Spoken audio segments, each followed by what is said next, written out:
கொரிந்தியருக்கு எழுதிய 2ஆம் திருமுகம் அதிகாரம் 1. கொரிந்து நகரில் உள்ள கடவுளின் திருச்சபைக்கும் அக்காயா மாநிலம் முழுவதிலும் வாழும் இறைமக்கள் அனைவருக்கும் கடவுளின் திருவுளத்தால் கிறிஸ்து இயேசுவின் திருத்தூதனாயிருக்கும் பவுலும் சகோதரராகிய தீமோத்தேயுவும் எழுதுவது: நம் தந்தையாம் கடவுளிடமிருந்தும் ஆண்டவர் இயேசு கிறிஸ்துவிடமிருந்தும் உங்களுக்கு அருளும் அமைதியும் உரித்தாகுக. நம் ஆண்டவர் இயேசு கிறிஸ்துவின் தந்தை இரக்கம் நிறைந்த கடவுள். அவரே ஆறுதல் அனைத்துக்கும் ஊற்று. அவரை போற்றுவோம். கடவுள் எங்களுடைய இன்னல்கள் அனைத்திலும் எங்களுக்கு ஆறுதல் அளிக்கிறார். நாங்களே கடவுளிடமிருந்து ஆறுதல் பெற்றுள்ளதால் பல்வேறு இன்னல்களில் உழலும் மற்ற மக்களுக்கும் ஆறுதல் அளிக்க எங்களால் முடிகிறது. கிறிஸ்து நமக்காக மிகுதியாக துன்புற்றார். அதுபோல அவர் வழியாக நாம் மிகுதியான ஆறுதலும் பெறுகிறோம். ஆகவே நாங்கள் துன்புறுகிறோம் என்றால் அது உங்கள் ஆறுதலுக்காகவும் மீட்புக்காகவும் தான். நாங்கள் ஆறுதல் பெறுகிறோம் என்றால் அது உங்கள் ஆறுதலுக்காகவே. நாங்கள் துன்பங்களை பொறுத்து கொள்வதைப் போல நீங்களும் உங்கள் துன்பங்களை தளரா மனத்துடன் பொறுத்து கொள்வதற்கு இந்த ஆறுதல் ஆற்றல் அளிக்கிறது.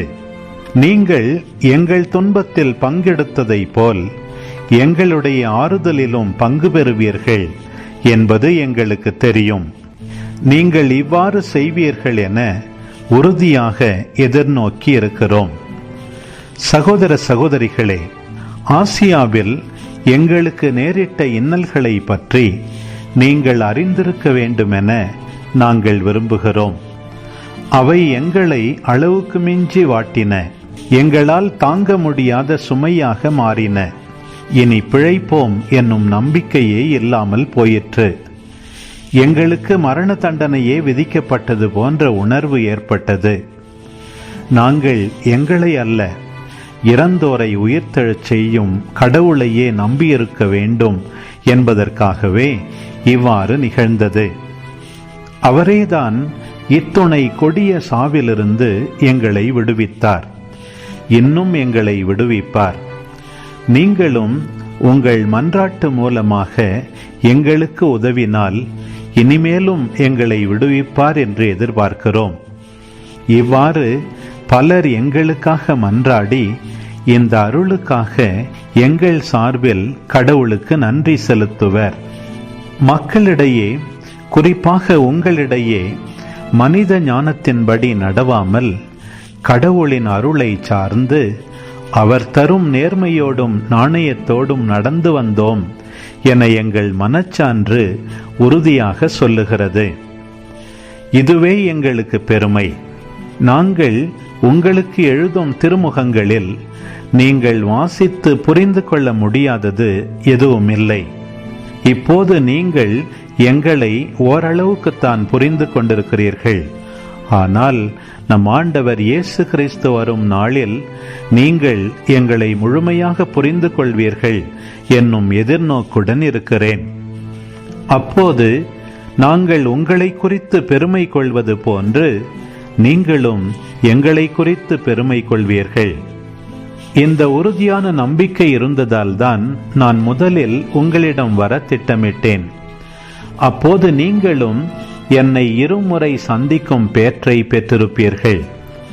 மாசிதோனியாவுக்கு போகும் வழியிலும் அங்கிருந்து திரும்பி வரும் வழியிலும் நான் உங்களை சந்தித்திருப்பேன்.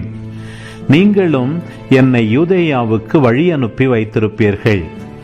இப்படி திட்டமிட்ட பிறகு நான் பொறுப்பற்ற முறையில் அதை மாற்றிவிட்டேன் என நினைக்கிறீர்களா? அல்லது உள்நோக்கத்தோடு திட்டமிடுகிறேன் என்று நினைக்கிறீர்களா? ஒரே நேரத்தில் ஆம் என்றும் இல்லை என்றும் சொல்பவன் நான் என்று நினைக்கிறீர்களா? நான் ஒரே நேரத்தில் ஆம் என்றும் இல்லை என்றும் உங்களிடம் பேசுவதில்லை. கடவுள் உண்மையுள்ளவராயிருப்பது போல் நான் சொல்வதும் உண்மையே.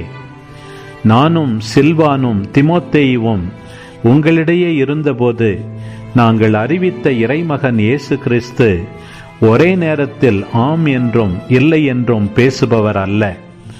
மாறாக அவர் ஆம் என உண்மையையே பேசுபவர். அவர் சொல்லும் ஆம் வழியாக கடவுள் அருளும் எல்லா வாக்குறுதிகளும் நிறைவேறுகின்றன. அதனால்தான் நாம் கடவுளை போற்றி புகழும்போது அவர் வழியாக ஆமேன் என சொல்லுகிறோம். கடவுளே எங்களை உங்களோடு சேர்த்துள்ளார். இவ்வாறு கிறிஸ்துவோடு நமக்கு இருக்கும் உறவை அவர் உறுதிப்படுத்துகிறார். அவரே நமக்கு அருள் பொழிவு செய்துள்ளார். அவரே நம் மீட்பை உறுதிப்படுத்தும் அடையாளமாக தூய ஆவியை நம் உள்ளத்தில் பொழிந்து நம்மீது தம் முத்திரையை பதித்தார். என் உயிரின் மேல் ஆணையாக சொல்கிறேன், உங்களை வருத்தத்துக்கு உள்ளாக்காமல் இருக்கவே இதுவரை நான் கொரிந்துக்கு வரவில்லை. கடவுளே இதற்கு சாட்சி. நீங்கள் எதை எதை நம்ப வேண்டும் என நாங்கள் உங்களை கட்டாயப்படுத்துவதில்லை. நீங்கள் கொண்டுள்ள நம்பிக்கையில் நிலையாய்த்தான் இருக்கிறீர்கள். உங்கள் மகிழ்ச்சிக்காக உங்களோடு ஒத்துழைக்கிறோம்.